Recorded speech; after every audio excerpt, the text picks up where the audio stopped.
Beaucoup d'émotions, de larmes, de regrets et de colère aussi en début d'après-midi aux obsèques de Philippine. Une semaine après la mort de l'étudiante tuée dans le bois de Boulogne à Paris, c'est en la cathédrale Saint-Louis de Versailles que seront célébrées ses funérailles. Versailles, où vous vous trouvez, Caroline Baudry, bonjour. Bonjour Fanny.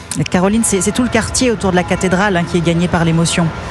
Oui, autour de cette cathédrale majestueuse où Philippine, jeune catholique pratiquante engagée chez les scouts, avait fait sa affirmation.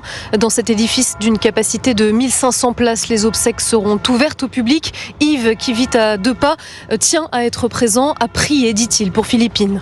Je pense que c'est important de pouvoir lui donner ce moment d'un point de vue humain, d'un point de vue religieux, de retrouver ce que la France n'a pas su lui donner. Je pense que ses parents ont beaucoup de courage de le laisser ouvert au public. Pour la famille, c'est aussi une façon de voir que en fait, leur fille, elle, était importante. Le trentenaire touché par ce drame pointe les dysfonctionnements de la justice, la police et l'administratif qui, selon lui, n'ont pas su protéger la jeune femme. Caroline, comment vont se dérouler les obsèques de Philippine ?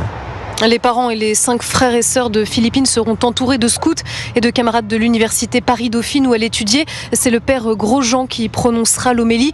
Puis c'est dans l'intimité que Philippine devrait être inhumée à Montigny-le-Bretonneux, la commune où elle vivait, à 10 km de la cathédrale. Merci beaucoup Caroline Baudry en direct de Versailles pour Europe 1. Hier, en déplacement au Canada, Emmanuel Macron a évoqué un crime odieux et atroce, appelant à protéger les Français plus en actes qu'en parole.